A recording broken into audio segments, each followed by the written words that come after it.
Hey guys, welcome back. It's been a couple weeks since my big announcement. Leave it to me to do it in the most dramatic way possible. In my last video, I wanted to share the exciting news that I'm moving abroad to Japan in November. And in the video, I tried for me to keep it succinct and brief. Just so that I didn't end up like just rambling on. That is what I do. I ramble, can't help it. But the fact that I got it down to 16 minutes, I gotta say, pat on the back for me. That took a lot of self-restraint. But in the video, I really breezed by a lot of things and just wanted to kind of share the process of how I got to the decision to go, and why I kind of kept it under my hat for so long. And that's really the message I wanted to get across. What I'm doing, why I did it, and how I got there. So I reached out to you guys on Instagram and on Facebook and asked if you had any questions or if there's anything you'd like me to follow up on. And that's what this video is. It's to kind of deeper dive into the nuances. What's interesting is that some of the questions that were asked, I didn't really have an answer to when they were initially asked, but because it's been a little bit of time, I now have more answers. So time heals all wounds, I guess. Okay, so let's just hop into it. I've already spent a minute and a half rambling, so there you go. This is what you get. Perfect. So the first question is from Allie, and Allie asks, will you ever come back to Canada or at least to visit? So my plan is to move indefinitely. I don't have any plan to return to Canada, but again, who knows? I could get there and I could be like, dang, this sucks. And then just end up moving back. Who knows? I hope that doesn't happen. That would be a huge waste of my time and money, but who knows? It's me. But yeah, definitely I hope to come back and visit all of my friends and family here in Canada. Canada is a special place and I have so many memories here. I can't see myself just locking the door and never coming back.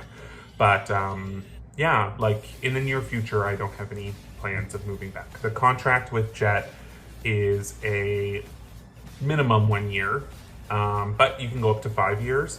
But my goal once I'm done with Jet is to take my experience in the Jet program and go on to different programs like Epic in Korea, or to other programs abroad in Europe, Sweden, Denmark, France, and really use this as a gateway to make a comfortable living while also traveling the world and getting to see all these places I've always wanted to see. So that's the very long answer to your very simple question. So the next question, and I'm just looking, I wrote them down because I'm recording on my phone. So if you see me looking down, that's what I'm looking at. So Jen asked, what are the job duties of this job? Is it a contract? What area are you moving to, and are you excited? So the job duties, it is a contract. Like I'm paid as an employee, so I'm hired by the Board of Education that I'm working in, but it's temporary. So like at the end of the year, I have to like re-sign.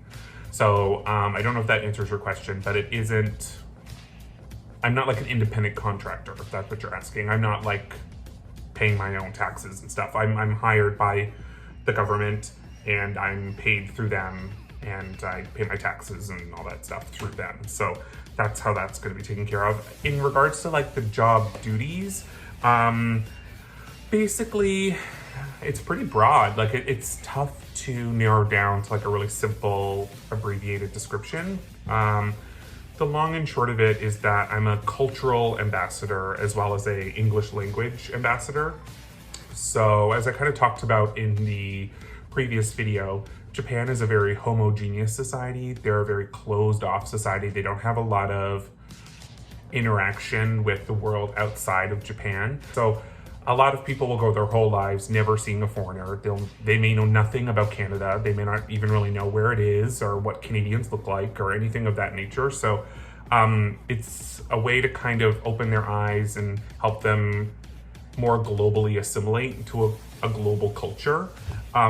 Also, it's to help with English. So I'll be going into a lot of schools And depending on what that specific school needs and depending on what that specific English teacher needs, I might be doing as little as just repeating words in English and just reading things in English to people, reading stories, correcting English vocabulary, just being someone that's a native speaker that they can hear and listen to and kind of copy. Where all the way to the other end of the spectrum, where I'll literally be devising lesson plans and teaching grammar and doing English lessons and English games and really getting into the nitty gritty and like having them do speeches and correcting their speeches and really being essentially like a teacher of English in those classes. So it's a hard question to answer only because it's so broad and it's really case by case. From what I understand right now, I'm going to be placed with a placement in the community. I'm also going to have a placement at a junior high school, and that's going to be my main home base. And then I'm going to have 2 elementary schools. So each junior high has multiple grades, which means I'm going to be interacting with multiple teachers, and each teacher is going to want something different. So it's very broad. It's not as easy as, oh, well, this is what I'm doing Monday to Friday. I clock in at this time, clock out at that time. It's very fluid. Hopefully that answers the job duties. As per the area I'm moving to, it's Musashi Murayama, I believe. Oh God. I think that's right. It is a kind of like a suburb in the Tokyo metropolis. So the best way that I can relate it to Canada is it's like, in Toronto, there's Toronto proper, there's like old downtown Toronto, which is close to the harbor. And then it kind of like radiates out. And Tokyo's built almost the same way. So there's Tokyo proper, there's the Tokyo downtown core, and then it kind of radiates out from the downtown core. So Musashi Murayama is one of the, it would be kind of like the Vaughan or the Scarborough or the Mississauga, of Toronto. So part of the greater Toronto area, but not Toronto proper, if that makes sense. So I'm going to be living in Tokyo Prefecture, part of the Tokyo metropolis, but I'm going to be in kind of a suburb, which is really nice because I just looked at apartments today, and I'm not going to get too ahead of myself. Someone else has a question about that, but there's benefits to being where I'm placed. And then am I excited? Yeah, I'm excited, but I'm also petrified. It is such a huge change. I'm literally uprooting my entire life and moving abroad to a country that does not speak English. It's not like, oh, it's Japanese, but most people have a little bit of English. No. Most people have no English. I am excited. I think that all of the preparations and all of the work that I'd have to do and all of the forms and all of the tests and all of the training and all that, it's a lot. So all of that partnered with the rapid moving process, and that I basically am leaving Thunder Bay on the 15th of November and then have to like just quickly see everyone and then zoom off into quarantine. It's kind of, I'm not as present. I'm not like sitting in it and just basking in the excitement. I'm very like running 100 miles a minute. So the answer to am I excited? Yes and no. So Rachel asked, what exactly is the program? And I said that I was moving there permanently. And she asked, do you mean indefinitely? And she's right. I do mean indefinitely. Permanently, when I said that I was moving to Japan, I got a lot of questions about, oh, like for a month, or like, oh, like for a couple weeks. And I wanted to just convey to people, like, I am leaving. There's no, I am not going there with the intention of moving back, if that makes sense. To touch on Rachel's other question, what exactly is the JET program? So it's do you guys hear that? Beep, beep, beep, beep, beep. Now I get why all those YouTubers complain. This is really annoying. Oh.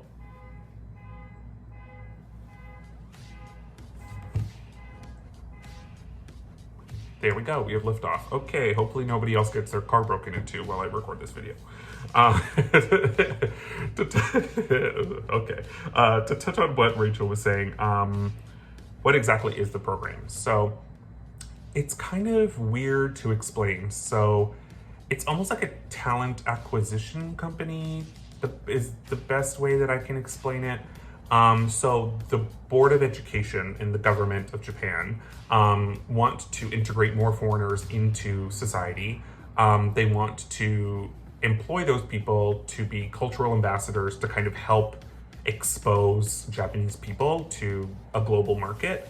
And they know that English, being one of the primary languages of the world, it is in their benefit to kind of expand their understanding of English, and to do so on a native level. So they have worked with the JET program to find the right people as ambassadors and as teachers from all over the world. So Australia, Ireland, the UK, Canada, the US, I said Australia already, English-speaking countries, so primarily English-speaking countries. Basically, JET is run out of whatever Japanese consulates exist in that country. They put out the application, they field the applications, they do the interviews for the positions, and then they kind of decide who they want to go with, who they don't want to go with. They send out offers, and then once the offers go out, the consulate of your country will kind of help set you up. And once you are placed in a district, your Board of Education will then take over and kind of help you with your apartment and the stuff that you really need on the ground level once you arrive. Everything leading up to you arriving, and by arriving I mean like hitting the ground in your prefecture, in your city. Everything other than that is kind of dealt with by the Japanese government and your Japanese consulate in your city of origin. So that's complicated. Hopefully that answered the question. I still am learning all of the ins and outs of how this works. It's very complicated, but the best way that I can explain it is that the person who is hiring you is the Japanese government and the boards of education in Japan. The person is like kind of acting like a recruiter would be JET. And then your first contact person would be your consulate of Japan in your country or city or state. So yeah, hopefully that helped. I don't know if I'm more confused or hopefully it helped. So Chloe asked about getting an apartment. Am I looking before I'm going, or am I going to stay in a hotel and kind of see from there? So it's a very unique situation. So normally what will happen is there will be a predecessor. There will be someone who has been in your role before you move to Japan, and they will have already had an apartment. They will have already gotten furniture and gotten all the cups, the bowls, the nightstands, the toasters, everything that you'll need will be in the apartment. So you won't have to look for the apartment. The apartment will be pretty much completely subsidized, and you'll have pretty much everything that you would need. Yeah, when you're placed in Tokyo, however, so basically this case I've described is for everyone except me. So when you're placed in Tokyo Prefecture, you're basically responsible for acquiring your own living space and fully furnishing that living space. That's normally the case in Tokyo, so it's a huge expense. Thankfully, my Board of Education, which I've been in contact with, they are already in talks with a realtor and are going to help me find an apartment, which is really nice. I won't just have an apartment just ready and waiting for me when I get there. I will have to look for one, but I'm doing that right now. They sent me some units. Some of them look really gorgeous. I'm really excited about them. I'm really excited for the bidet toilets so that my booty will be nice and clean, and all the beautiful sprinkling water cleaning my rectum. That's going to be wonderful. But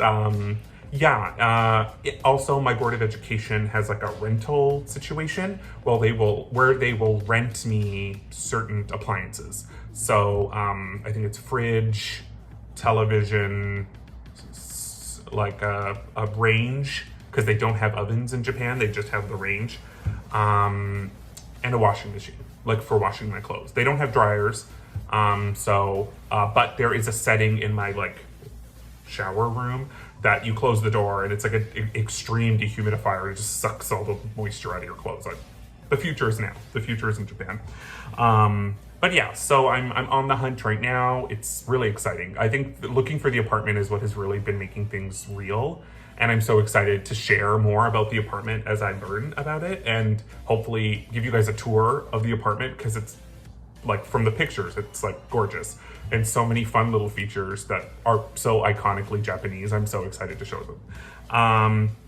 Lastly, the last question of the Q&A is from Anna, and she asks, what are you most nervous about?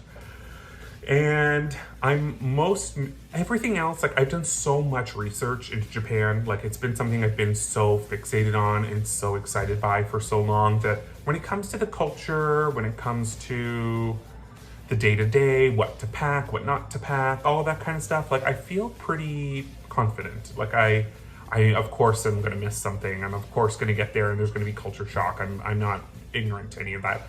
But those things I'm pretty okay with. The main thing I'm worried about is money. So the Board of Education essentially told me you get paid once a month in Japan. So I will be arriving in Japan and leaving quarantine just past what should have been my first payday, because I'll be paid on the 20th of every month. So from what I understand, my first payday will be January 20th, and I will land in Japan November 29th. And in that period, I will have to pay for my apartment, furnish my apartment, buy food, like everything to set up my life. So I did have some money saved, but like, for example, I have to get a PCR test, like those nose COVID test 72 hours before I fly, and it has to be filled out by a doctor. And just having that form and test done is going to cost me roughly $270. So one small step of this huge process is that expensive. Just to give you an idea of just how much, like, that's going to be reimbursed to me, thankfully, that specific example, but it's just a lot of upfront costs, and I really don't want to shortcut things. I don't want to get an okay apartment because it's the only thing I can afford, or buy like a shitty bed because it's all I can afford, and then I'm sleeping on, I don't know, some horrific torture machine because it's the cheapest thing on the cheapest option available to me, because I just don't have enough funds. So that's really what I'm the most concerned about. That's what I'm most nervous that I'm not going to have enough, and the first month is going to be, on top of the challenge of like acclimating to a new country, I'm also going to have the challenge of being destitute. So anyway, on that note of pity, thank you so much to everyone who sent donations to me on the previous video. It is extremely generous. I can't thank you enough. Any little amount really is going to help, and I assure you that money just went straight into my savings, and it's going to come with me to Japan. Maybe when I land, I'll take a little picture of my nightstand or my lamp and be like, funded by so-and-so. But yeah, so again, I do have my PayPal and my Etransfer information in the comments, or not in the comments, what's that box called underneath? That box, you know what I'm talking about. The box that has the subscribe and all that box. It's gonna be in there. I probably should learn what these things are called if I'm going to do this YouTube thing, eh? Yeah. But yeah, if you can, awesome, but no pressure if not. Even just watching and engaging and being a part of my journey is so exciting. So yeah, so please subscribe if you want to hear more, if you want to stay tuned. Please always ask questions in the comments. I'm going to use those questions to incentivize new videos, to see what you guys want to see. Yeah, and like, subscribe, share, all that mumbo jumbo. Thank you so much for watching, and I will see you guys soon. Mwah.